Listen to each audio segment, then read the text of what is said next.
Kami mengucap syukur kepada-Mu ya Tuhan, karena Engkau-lah harapan kami. Di tengah-tengah kehidupan kami ada pengharapan yang kekal. Itulah Allah yang kekal. Kami berterima kasih memiliki Engkau sebagai Allah kami, mengenal Allah yang benar, sehingga kami dapat beribadah kepada Allah yang benar. Pada hari ini ya Tuhan, kami bersama-sama menghadap hadirat-Mu, mempersiapkan hati kami. Kami rindu Tuhan diisi oleh firman-Mu, karena firman-Mu itulah yang dapat menyejukkan hati kami, menerangi pikiran kami, meluruskan jalan kami.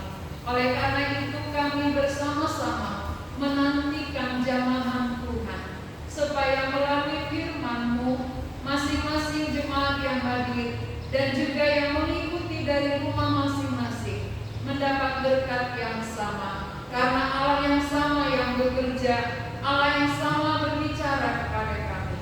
Kami siap diisi oleh firman Tuhan. Dalam nama Tuhan Yesus kami berdoa. Amin. Jemaat silakan duduk kembali. Mari kita membaca dari Lukas 19 ayat 28 sampai 44. Lukas 19, 28 sampai 44. Kita akan baca dalam bentuk respons zodiak. Lukas 19 ayat 28, saya mulai dari ayat genap, kita semua ayat ganjil.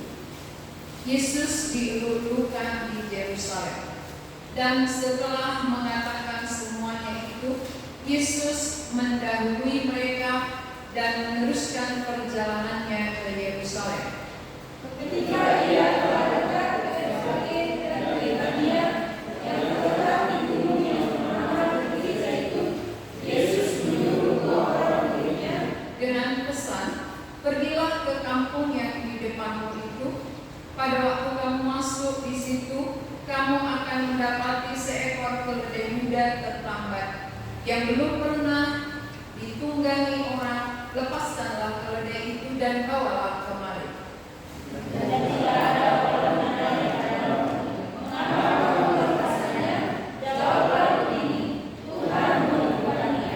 Lalu pergilah mereka yang disuruh itu, dan mereka mendapati segala sesuatu seperti yang telah dikatakan Yesus.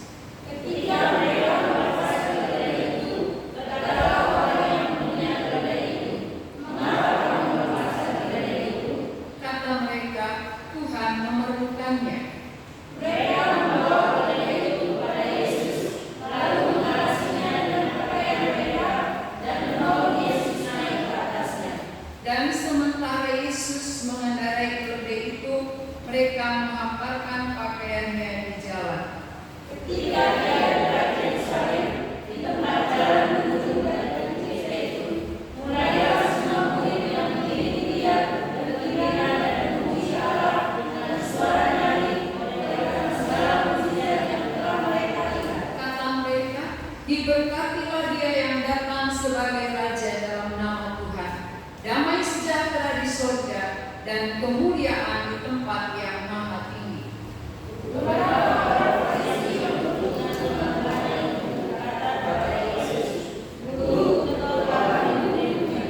Jawabnya, aku berkata kepadamu, jika mereka itu diam, maka batu ini akan berteriak.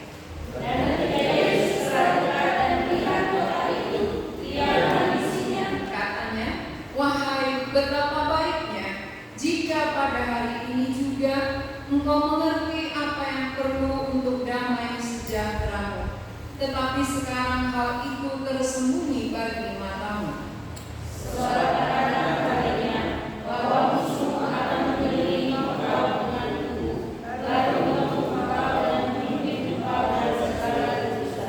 Dan mereka akan membinasakan engkau beserta dengan pendudukmu, dan pada tembokmu mereka tidak akan membiarkan satu batu pun tinggal terletak di atas batu yang lain, karena engkau tidak mengetahui saat bila mana Allah melawat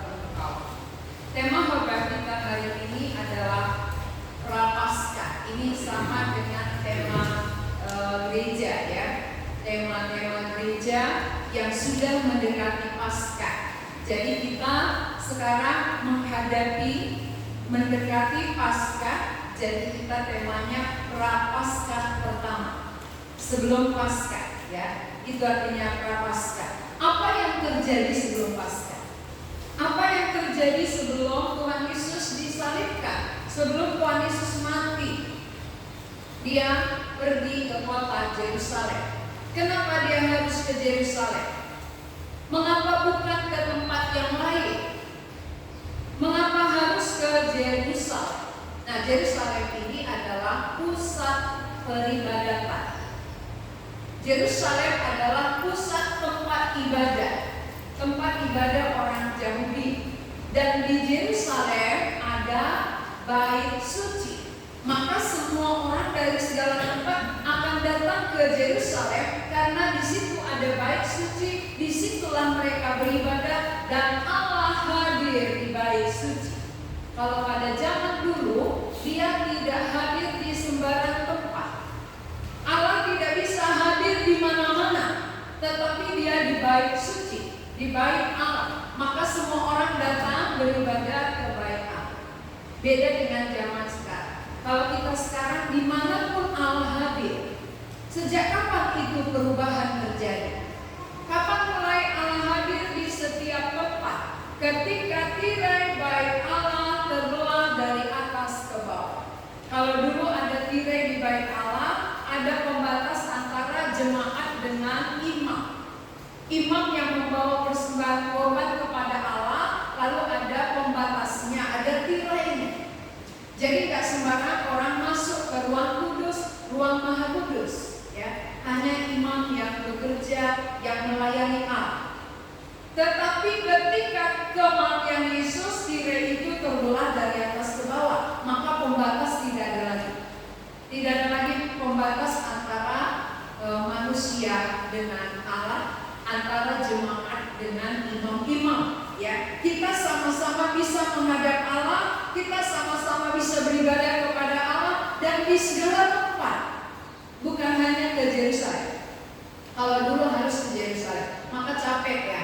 Lelah, harus pergi ke Yerusalem, harus di bait suci karena di situ Allah hadir.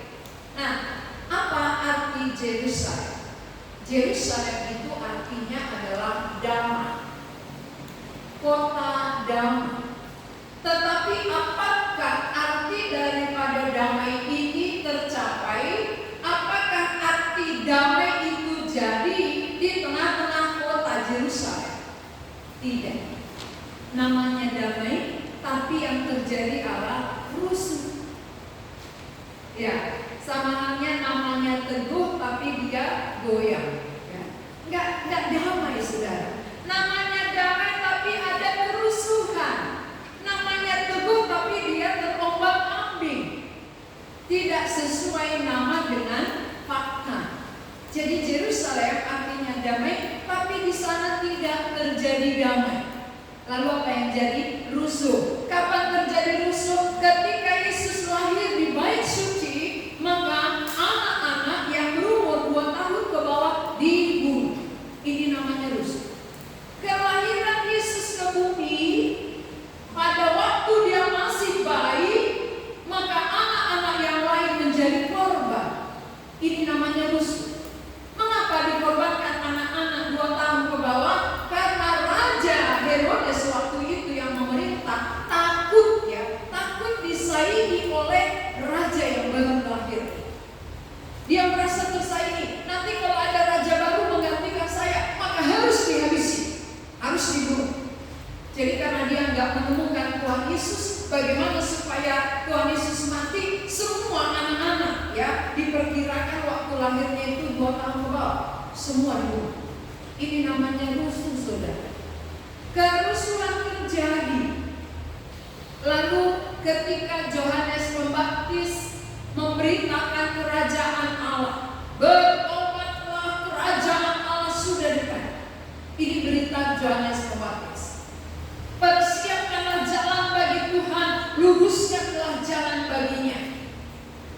Lalu ada seorang raja yang mengambil istri saudaranya sendiri ditegur oleh Yohanes Pembaptis. Tidak baik mengambil istri saudara sendiri. Ini namanya kan kebenaran. Waktu Yohanes Pembaptis menyampaikan kebenaran, raja tidak setuju. Raja tersinggung, raja sakit hati. Akhirnya kepala Yohanes dipancung. Kepala Yohanes dipancung, lalu dibawa ditalak, diberikan kepada istri. Saudara-saudara, ini namanya kerusuhan terjadi. Datang pemberitaan kerajaan Allah, tetapi ada yang menentang, ada yang tidak setuju. Inilah yang membuat kerusuhan. Raja Herodes mengadakan kerusuhan. Dia membunuh anak-anak, dia membantai Yohanes Pembaptis yang memberitakan kerajaan Allah, yang memberitakan tentang damai. Lalu yang ketiga, biasanya yang melayani di bait suci itu namanya imam-imam. Yang melayani di bait suci adalah ahli Taurat. Dia ahlinya, ya. Lalu apa yang dia ajarkan ketika dia melayani di bait suci? Dia mengajarkan, menafsirkan Taurat, ya. Hukum Taurat dia tafsirkan, hukum Taurat dia ajarkan kepada orang lain, dibebankan kepada jemaat. Apa yang dikatakan kepada jemaat? Tidak boleh bekerja pada hari Sabat, sama sekali tidak boleh bekerja, apapun tidak boleh dilakukan. Tapi dia sendiri pun bekerja. Ini namanya mengajarkan, menaruhkan beban di dalam pundak orang lain, tetapi dia sendiri pun tidak bisa pikul. Itulah ahli Taurat. Ahli Taurat, imam-imam mengajar orang lain, ya, mengajari hukum Taurat supaya mereka tunduk melakukan, tetapi mereka sendiri yang mengajarkan ini tidak hidup di dalamnya. Inilah yang dilakukan oleh ahli Taurat. Jadi dari pihak mana lagi, saudara? Dari pihak raja mengadakan kerusuhan. Dari pihak bait suci juga menekan jemaat dan dia tidak hidup di dalamnya. Berarti adakah damai? Kemana mereka? Raja memerintah rakyatnya, imam-imam memerintah, bekerja di bait sucinya. Kemana rakyat mengadu? Kemana rakyat minta pertolongan? Bagaimana rakyat mendapatkan damai kalau raja yang memerintah pun menekan? Lalu sekarang datang ke bait suci juga ada tekanan. Tekanan hukum Taurat. Hukum Taurat itu menekan, saudara. Harus seperti ini menekan. Harus begini, ini menekan. Maka kalau kita dipaksa, kita merasa berat. Kalau dipaksa, kita merasa tertekan karena nggak mampu. Maka itu tidak menghasilkan damai. Tidak memberi damai ketika diajarkan hukum-hukum Taurat yang menekan, yang merasa kita ini berat untuk mengerjakan karena kemampuan tidak ada. Akhirnya Tuhan Yesus datang. Ketika dia datang ke Yerusalem, hampir sampai melihat kota Yerusalem, Tuhan Yesus sedih. Lalu karena dia sedih, dia menangis. Ayat 41. Dan ketika Yesus telah dekat dan melihat kota itu, ia menangisinya. Berarti Tuhan Yesus waktu di bumi beberapa kali menangis. Bukan hanya kita yang sering menangis, tetapi Tuhan Yesus pun pernah beberapa kali menangis.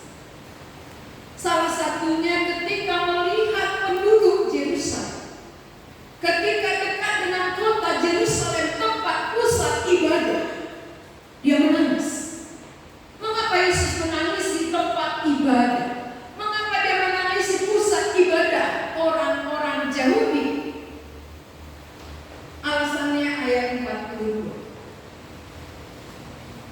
Katanya, wahai, betapa baiknya jika pada hari ini juga engkau mengerti apa yang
sangat megah, saudara. Bait suci yang ada di Yerusalem sangat terkenal kemegahan, luar biasa, sangat mewah, yang dibangun oleh Raja Salomo. Megah.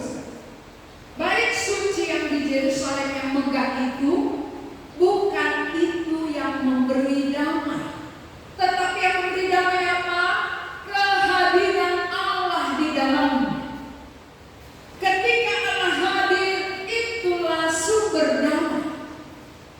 Jadi waktu mereka tidak mengerti, waktu Yesus datang mereka tolak. Waktu Yesus datang mereka tidak mengenal, maka mereka tidak akan mendapatkan damai itu. Walaupun mereka rajin datang ke bait suci, walaupun mereka rajin beribadah, bawa korban, tetapi karena tidak mengerti sumber damai itu di mana, itulah membuat mereka tidak menemukan damai.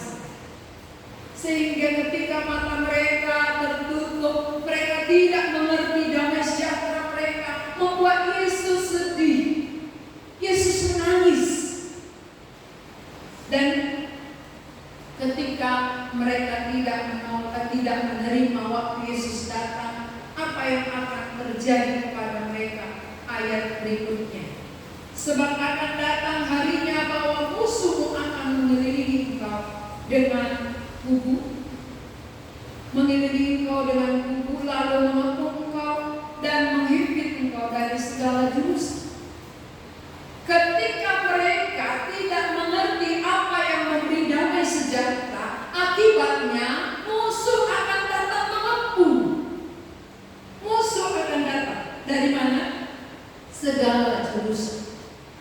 Dari segala jurusan akan datang musuh, saudara. Jangan anggap aman kalau tidak bersama Tuhan. Tidak ada aman di luar Tuhan. Musuh akan datang dari segala jurusan. Ini yang dikatakan oleh Tuhan Yesus kepada penduduk kota Yerusalem. Dan ayat ke-44, mereka akan membinasakan engkau beserta dengan pendudukmu, dan pada tembokmu mereka tidak akan membiarkan satu batu pun tinggal terletak di atas batu yang lain, karena engkau tidak mengetahui saat bila mana Allah melawat engkau. Karena mereka tidak mengenal Allah yang datang ini mau melawat mereka, maka bait suci yang indah dan megah itu akan dihancurkan oleh musuh. Satu batu pun tidak ada di atas batu yang lain. Kenapa? Karena bait suci itu banyak emasnya. Ya, jadi karena banyak emasnya, maka di atas batu itu dibongkar lagi, ada bongkar lagi. Jadi nggak ada lagi satu batu di atas batu yang lain, semua dibongkar. Karena ini mendapatkan emasnya. Itulah karena megahnya bait suci perjanjian lama. Begitu megahnya, banyak emasnya. Jadi ketika mereka tidak menerima Allah, maka Allah izinkan musuh datang menyerbu mereka. Dan bait suci yang megah itu akhirnya diruntuhkan, dan satu batu pun tidak ada di atas batu yang lain. Semua dibongkar rata. Ini artinya apa? Ketika bait suci dibangun, ketika bait Allah dibangun megah, tujuannya apa? Supaya Allah hadir. Kalau begitu bait Allah itu di mana sekarang? Gak ada lagi. Gak ada lagi bait Allah di Yerusalem. Nah, kalau itu tidak ada lagi, apakah bait Allah yang sebenarnya? Ini ya, bait Allah yang sesungguhnya adalah diri kita. Maka bait Allah di Yerusalem dirubuhkan untuk menyatakan bahwa bait Allah itu kamu sendiri, diri kita. Kalau diri kita bait Allahnya bukan karena indahnya bait Allah ini dari luar, maka ada damai. Kan bisa indah, pakaiannya cantik, wajahnya cantik, sepatunya bagus, dandanannya indah, lalu damai. Tidak. Walaupun seperti bait suci tadi, semua megah, kalau Allah tidak hadir, maka musuh akan rubuhkan.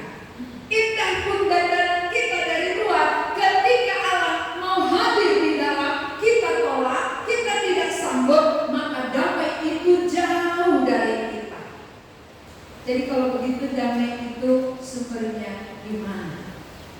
Damai yang padaku tak diberikan dunia pun tak dapat dirampasnya. Kenapa? Karena damai yang sesungguhnya itu dari Allah, dari Yesus. Ketika Dia ada, hadir, tidak bisa dirampas oleh siapapun. Damai yang dari Allah tidak bisa dirampas. Tapi kalau damai dari dunia bisa dirampas. Betul ya? Kalau damai dari dunia bisa dirampas. Contohnya seperti apa? Ketika kita memiliki banyak barang-barang antik, barang indah, dan membuat kita merasa damai, saat barang antik kita dilenyapkan orang, maka damai kita lenyap. Ya, kan ada ibu-ibu ada barang antiknya ya. Misalnya pas bunga, pot bunga, anting-anting, ya, kerabu. Dia senang sekali ya, kumpulkan kerabu-kerabu yang unik-unik, walaupun harganya murah gitu ya. Tapi dia merasa indah, damai ketika melihat ya bermacam-macam. Itu dilenyapkan oleh anak kita, maka hilanglah damai. Itu namanya damai yang diberikan dari dunia. Lalu saat kita mendapat berkat materi yang banyak, kita damai, tiba-tiba hilang. Bisa hilang nggak uang? Bisa hilang tiba-tiba. Tadi untung besar, tiba-tiba rugi, hilang. Nah kalau damainya dari dunia, maka itu bisa dirampas. Kalau damai dari Yesus, itu tidak bisa dirampas oleh siapapun. Maka Tuhan Yesus menangisi penduduk Yerusalem yang tidak tahu bahwa kedatangan Yesus inilah sebenarnya yang akan memberikan damai bagi mereka. Tapi itu tertutup bagi mata mereka. Apakah masih ada di antara kita yang sama dengan penduduk Yerusalem ini? Yesus mau merawat kita. Yesus mau hadir di dalam diri kita. Tetapi kita tidak melihat itu. Kita melihat yang lain. Kita merasa mungkin ada yang lain yang memberikan damai bagi kita, ketenangan, ya. Maka kita cari-cari di mana biasanya orang cari damai? Di kafe, ya. Kafe sambil minum kopi, ya kan? Dia kira sambil santai ada wifi, ya kan? Minum kopi di kafe pakai wifi. Rasanya bisa memberi damai. Padahal itu hanya semu. Ketika dia minum kopi habis kopinya, habis damai. Pulang ke rumah datang stresnya. Ya, jumpa dengan suami stres, gitu ya. Tadi pergi sendiri. Nah, pulang ke rumah ketemu. Oh ini mukanya ini buat saya stres. Jumpa lagi. Gitu. Nah, itu artinya dari dunia tidak memberi damai kekal. Itu hanya damai semu sementara. Maka banyak orang cari tempat yang bisa disko sambil memuji Tuhan, ya kan? Karena dia stres, jadi menghilangkan stres cari di mana ada gitu ya, supaya apa? Hilang stresnya. Pulang dari situ stres lagi. Karena bukan itu sumber damai. Jangan salah mengerti. Ya, bukan di musik yang asik kita damai, tidak. Kalau mati listrik, hilanglah damainya. Ya kan? Gak bisa lagi pakai musik. Kita bisa pakai keyboard karena ada listrik. Mati listrik, matilah damainya. Jadi kalau itu sumber damai kita salah, harus buka mata. Maka Tuhan Yesus menangisi penduduk Yerusalem karena mereka tidak melihat. Mata mereka tertutup. Ketika Yesus datang, mau merawat mereka, mau memberikan damai sejahtera bagi mereka, mereka tidak melihat itu. Mereka tidak mengerti. Mereka menganggap bahwa bait suci yang megah itulah yang bisa memberi damai. Ternyata tiap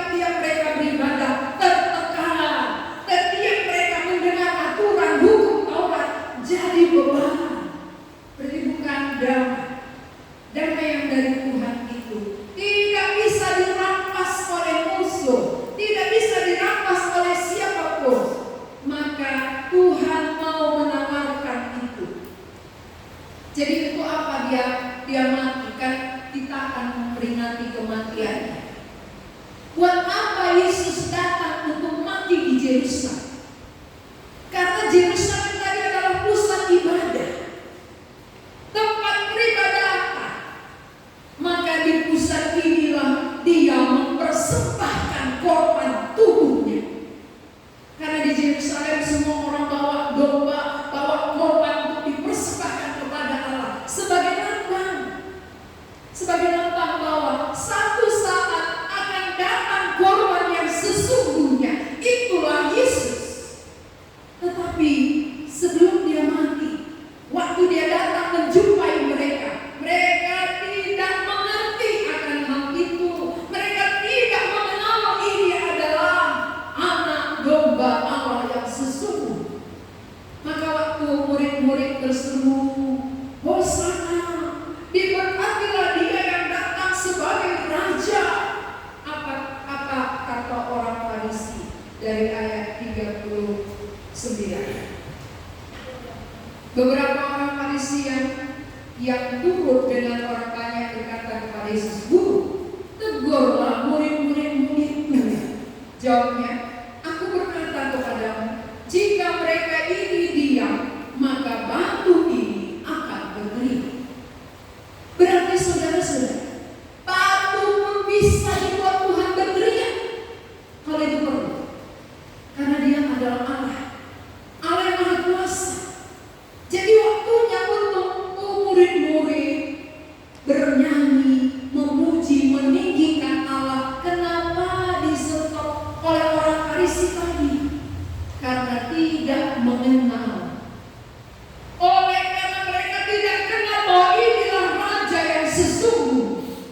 Inilah anak domba Allah yang akan dipersembahkan di Yerusalem. Tapi karena ketidakmengertian, ketidakpedulian, ketidakpercayaan mereka, akhirnya musuh-musuh akan datang menyerang, merampas semua alat-alat di bait suci akan dirampas.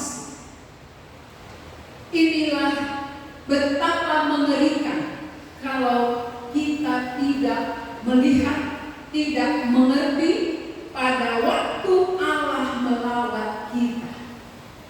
Apa maksudnya Allah melawat? Allah melawat maksudnya Allah mau datang ke dalam hati kita. Allah mau masuk ke dalam diri kita masing-masing untuk memberikan damai sejahtera. Tapi kalau kita tidak tahu bahwa inilah sumber damai itu, kita cari kepada yang lain, kita tidak akan temukan.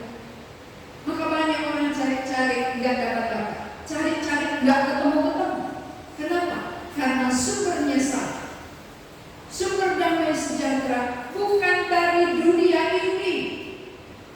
Sumber damai sejahtera adalah dari Allah itu sendiri. Maka Allah datang, aku sumber yang bisa memberi engkau damai sejahtera. Ketika hatimu gelisah, aku yang bisa membuat engkau tenang. Ketika engkau khawatir, aku yang bisa membuat engkau teduh. Ya, dia sumber damai sejahtera. Ketika kita berat, dia bisa memberi kelegaan. Sumber damai sejahtera datang. Dia mau masuk di dalam diri kita. Karena bait suci yang sesungguhnya adalah hati kita. Hati kita ini bait Allah. Allah mau berdiam di dalamnya. Dan Allah mau memberikan damai kepada kita terus menerus. Bukan sementara, bukan situasional, tetapi secara terus-menerus. Tidak ditentukan oleh situasi. Kalau ditentukan oleh situasi, itu namanya damai yang dari dunia.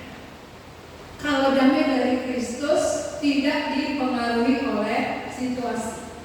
Nah, kalau begitu mari kita lihat diri kita. Selama ini damaiku dari mana? Damai, ketika aku damai, biasanya sumbernya apa? Apa yang sering membuat hatiku damai dan apa yang membuat damaiku hilang? Coba tanya pada diri sendiri. Sesudah tanya sebelahnya, tukaran gitu. Aku ini yang buat damai selama ini, kau apa? Coba bukan. Atau belum damai. Apa yang buat damai belum damai? Sudahkah kamu menemukan damai itu? Coba itu pertama dulu. Kalau sudah, apa sumbernya? Kau semua nanya temannya. Ya, walaupun mukanya kurang damai, tanya aja. Sudahkah pernah kamu menemukan damai? Damaimu itu dari mana sumbernya? Ya, dari mana sumber damai yang kita dapat? Damainya padaku, tak diberikan dunia. Coba kita ulangi lagu ini sama-sama ya, dan nanti meresap ke dalam hati kita. Ditampilkan di depan. Damai yang 2, 3, ya. Damai yang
Bukan tempat lahir murid-murid, tapi dia membawa semua Yerusalem, karena disinilah dia harus dipersembahkan.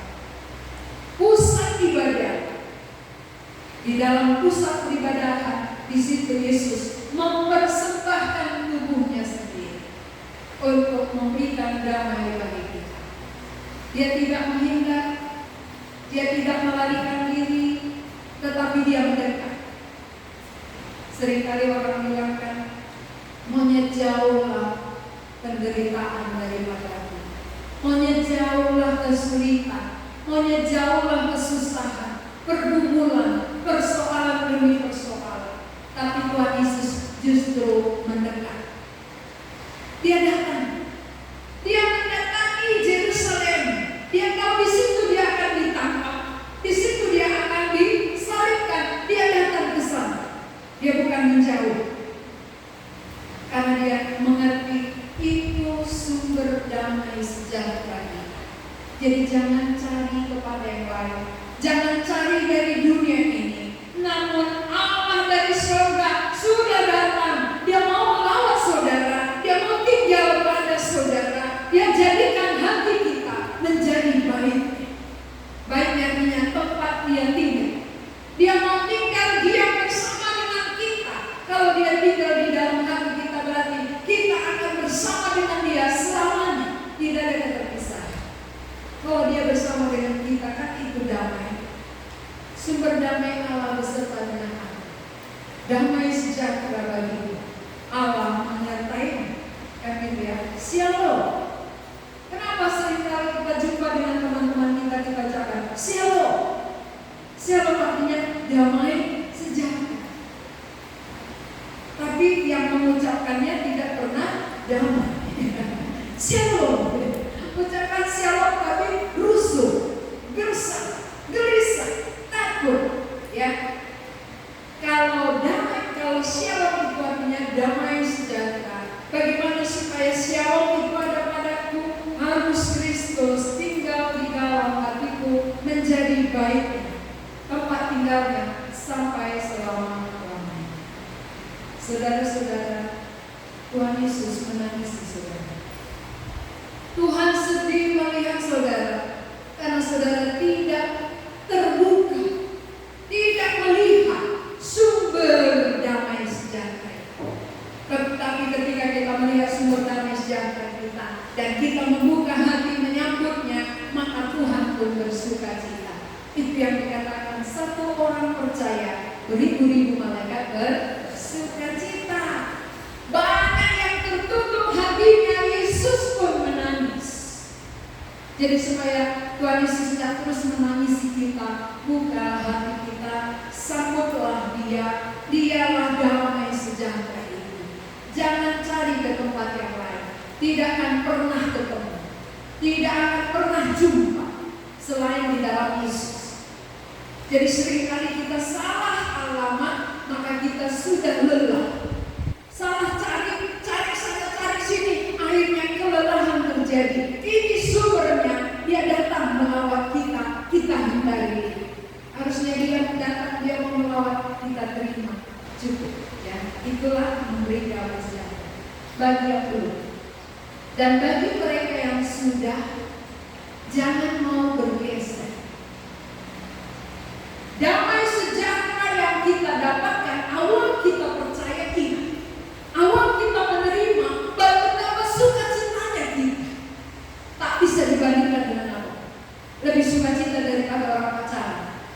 Ya, biasanya orang pacaran jatuh cinta, dia sukacita sekali ya. Ya, anjingnya pun dia senang dia. Anjingnya memang dia sukacita. Tetapi ketika seseorang menerima Tuhan, itu lebih damai, lebih sukacita daripada orang pacaran. Ya, pengalaman kita begitu ya. Atau saya yang pengalaman orang yang baru percaya, baru menerima Tuhan Yesus, sukacitanya melimpah-limpah, maka dunia ini kecil rasanya.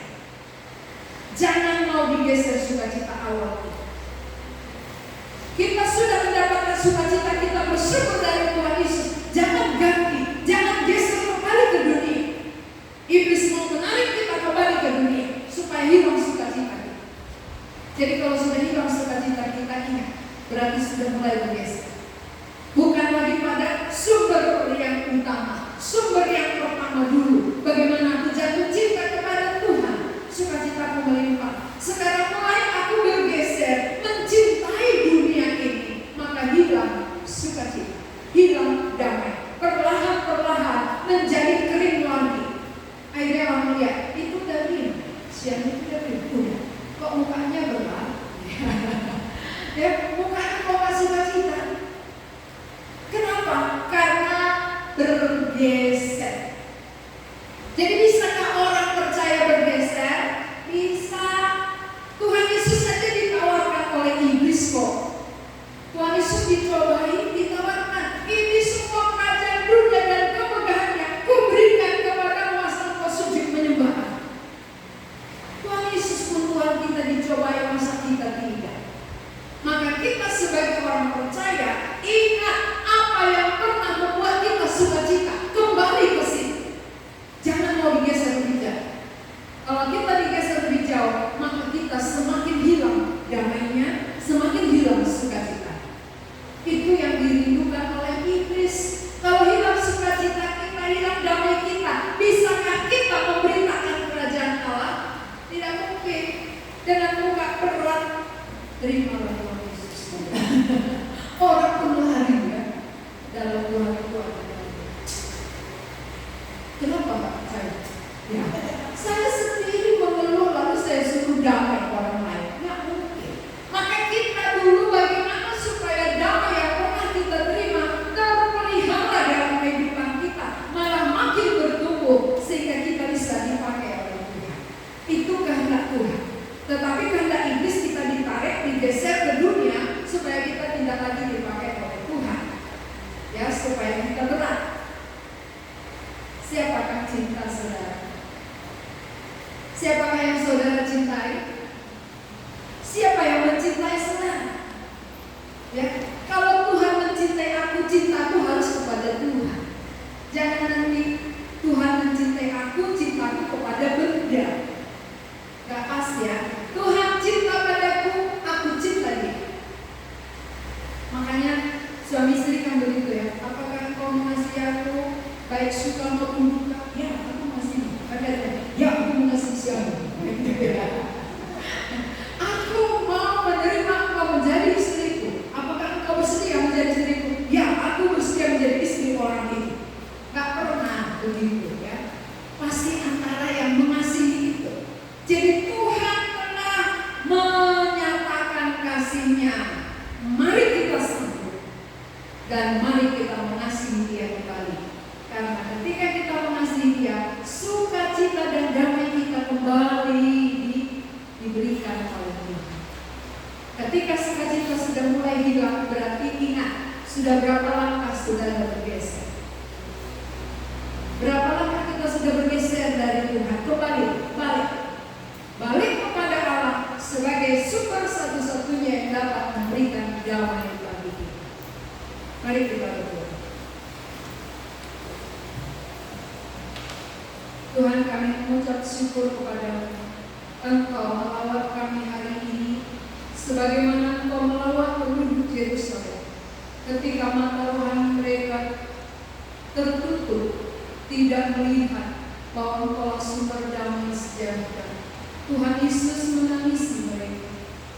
Sampai saat ini mungkin ada di antara kami juga yang sama dengan penduduk Yerusalem. Kami mencari-cari damai di dunia ini, dari benda-benda, dari materi, dari perkara-perkara yang akan binasa, sehingga kami tidak pernah menemukannya. Oleh karena itu Tuhan, kami berdoa, berkemurahanlah kepada saudara-saudara kami. Ceritakanlah mata rohani mereka untuk melihat sumber damai sejahtera adalah Kristus sendiri. Kedatangan-Mu ke dalam hati kami, itulah damai sejahtera kami. Kami bersyukur, kami mengerti akan hal itu. Dan setiap orang yang sudah pernah menerima Engkau dan sudah pernah mendapatkan damai, tapi damai itu dari hari ke hari semakin berkurang oleh karena ada pergeseran. mulai bergeser kepada perkara dunia, kepada benda-benda yang kami lihat, tidak lagi berpusat kepadamu sebagai sumber damai ini. Tuhan, pulihkanlah hati kami, bangkitkanlah semangat kami kembali untuk mau berbalik kepadamu, bukan semakin ditarik, bukan semakin jauh daripada Tuhan, tetapi kembali ke hadapan-Mu, karena Engkaulah satu-satunya sumber damai sejahtera. Engkau mau tinggal di dalam hati kami, supaya sukacita kami itu tidak pernah dirampas oleh siapapun. Terpujilah Engkau Tuhan yang sudah berfirman bagi kami. Dalam nama